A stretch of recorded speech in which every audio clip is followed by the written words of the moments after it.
The story begins in all the sacred books that is Iblis, the devil, harbors immense hatred towards humanity. And he himself admits it in the Quran, that he always strives to enslave the human race.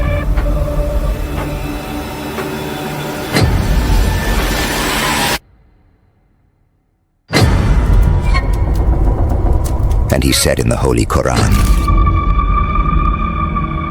"Do you see this one whom you have honored over me, if you delay me until the day of judgment? I will surely seize his descendants, except for a few."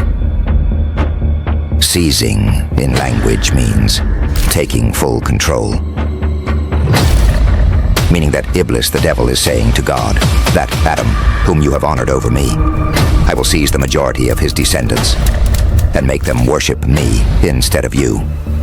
Iblis, the devil, in his arrogance, pride, and blind hatred towards the sons of Adam, imagined that he was challenging God Almighty, claiming that he could lure the greatest number of the sons of Adam. And for this, the response of God, the Almighty, to Iblis, the devil, was, as God said in the Holy Quran, "Go, and whoever follows you among them, indeed, hell will be your recompense."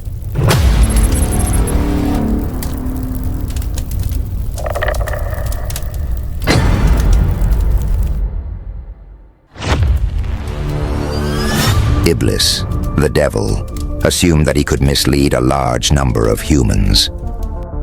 And indeed, Iblis proved his assumption correct, for they followed him except for a few. The Quran also states that the vast majority of humans have truly worshipped Iblis, the devil, not metaphorically, but literally. And God Almighty said in the Holy Quran, "Did I not command you, O children of Adam, that you should not worship the devil?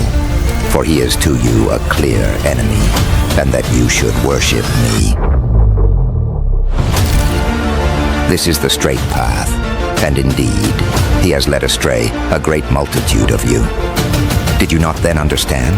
And here arises the question, how did humans worship this arrogant Iblis, the devil?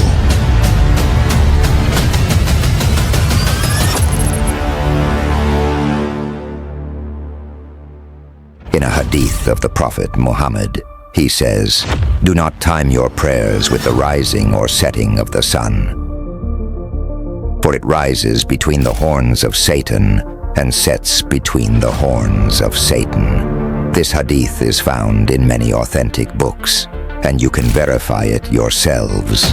The truth is, I do not know exactly what it means for the sun to rise between the horns of Satan, or set between the horns of Satan. But the strange thing is that if we search history and archaeology, we will see that the satanic symbol mentioned by the Prophet Muhammad 1400 years ago is actually found in pagan civilizations that existed long before his prophethood. And the question remains, was sun worship originally the worship of Satan?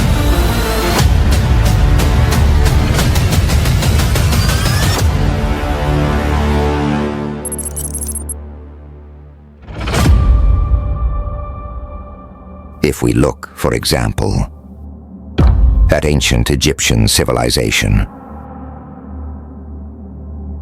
we will see the crown of the goddess Isis, bearing the same symbol mentioned by the Prophet Muhammad, the sun between two horns. The Hittite civilization in Turkey, the sun between two horns.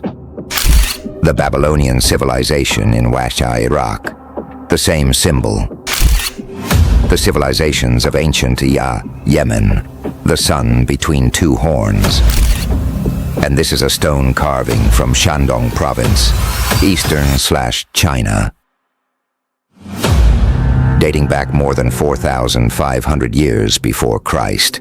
the sun between two horns. This is a Persian helmet from Iran, also predating the prophet's time. The helmet also bears a sun, with a devil above it with two horns. As for this engraving, it is from the Tassili caves in Hastastra, Algeria, dating back 10,000 years before Christ. As you can see, in the center of the engraving, there is a sun above two horns.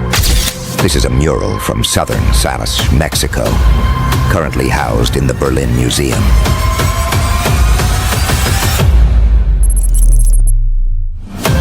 It dates back to the Aztec civilization. The mural represents the god, Huitzilopochtli, and humans are offering the heart of a human sacrifice as a tribute. The painting depicts the god, or Huitzilopochtli, as a being with horns. This is also a mural from the temple of Khonsu, in the courtyard of Amun at Karnak, the sun between two horns.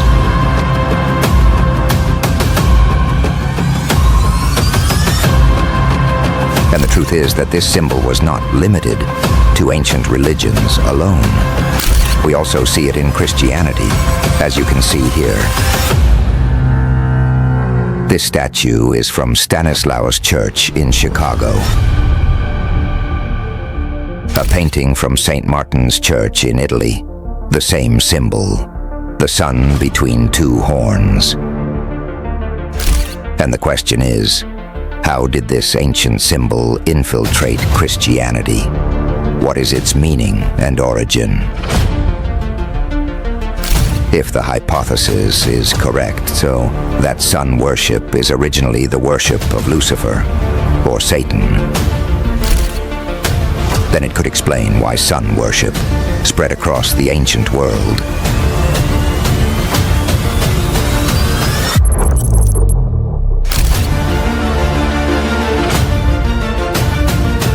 And throughout all pagan civilizations in Egypt, as dynasties succeeded one another, its names changed.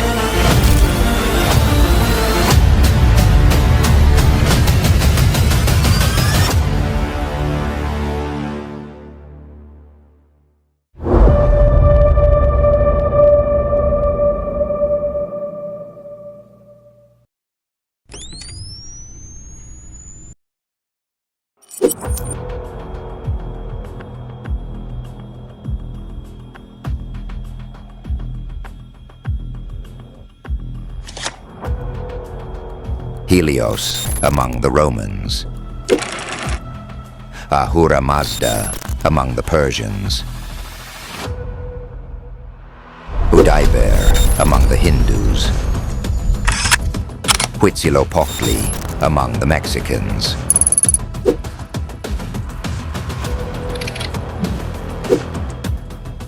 No matter how much time has passed, and civilizations have succeeded one another, we see that sun worship remains unchanged. Strangely constant. Multiple names. One global religion for a single deity. Lucifer.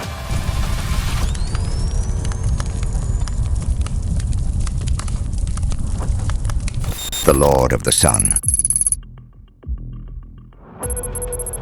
The bearer of light, and the master of radiance. We will also notice that primitive stone carvings, which predate known human civilizations, depict the sun carried by a human figure, like this engraving before you. From 10,000 years ago, the unknown sun god in the Tassili caves in Algeria. We see an identical version of it on the other side of the world, in Park, Ontario province, in Canada.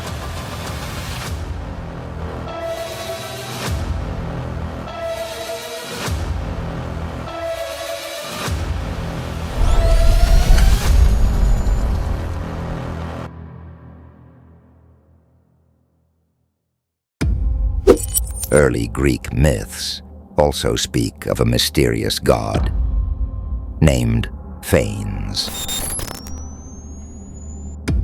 The myths say he was responsible for the existence of the human world. In the legend, Phanes is the sun god born of fire. We see it still burning beneath his feet. Phanes has wings and legs like those of a ram. A massive serpent coils around his body. He holds a torch in his hands, signifying that he is the bearer of light and the master of radiance. If we look closely, we will see two horns behind Phanes' head. Horns from which the sun emerges. All these symbols are suspicious and controversial. The wings, the serpent, the torchbearer, the fire, the sun between two horns. We can say that Phanes closely resembles the depiction of Iblis, the devil, in religious traditions.